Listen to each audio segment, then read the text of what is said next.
السلام عليكم ورحمة الله وبركاته. قبل البداية شكرا لكم جميعا، لا تنسى الاشتراك في القناة وعمل لايك للفيديو وتعليق قد يحفزنا على الأداء كثيرا. موعد مباراة اليوم الأحد في الدوري الإسباني الدرجة الأولى من الجولة السادسة عشرة. ليغانيس يواجه ريال سوسيداد. أما بالنسبة للقناة الناقلة بي إن سبور اتش دي 3. أما بالنسبة للملعب التي تقام عليه المباراة البلدي دي بوتاركي. بالنسبة لحكم المقابلة بابلو غونزاليس فويرتيس. بالنسبة لمعلق المباراة باسم الزير. وفيما يتعلق بالتوقيت الثالث مساء بتوقيت مصر والرابع مساء بتوقيت السعودية.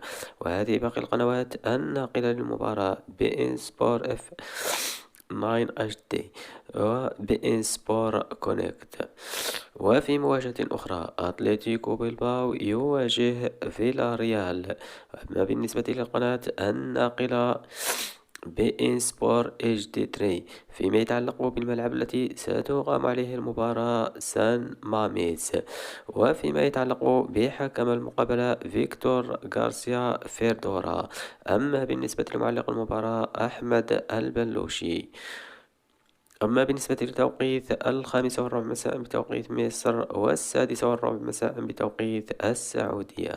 وهذه كذلك باقي القنوات الناقلة للمباراة بي إن سبور ولا ليغا تيفي بار. وفي مواجهة أخرى أوساسونا يواجه ديبورتيفو ألافيس. فيما يتعلق بالقناة الناقلة للمباراة بي إن سبور اتش دي 3.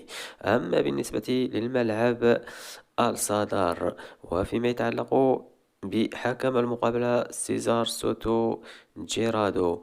أما بالنسبة لمعلق المباراة مصطفى ناظم العلوان. أما بالنسبة لتوقيت المباراة 7:30 مساء بتوقيت مصر و8:30 مساء بتوقيت السعودية. وهذه كذلك باقي القنوات الناقلة للمباراة. وفي مواجهة أخرى بين أتلتيكو مدريد وإشبيليا.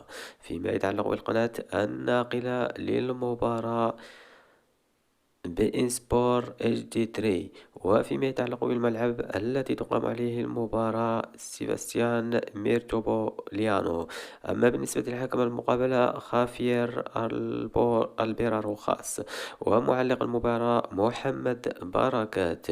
أما بالنسبة لتوقيت المباراة 10 مساء بتوقيت مصر و11 مساء بتوقيت السعودية. وهذه باقي القنوات الناقلة كذلك للمباراة.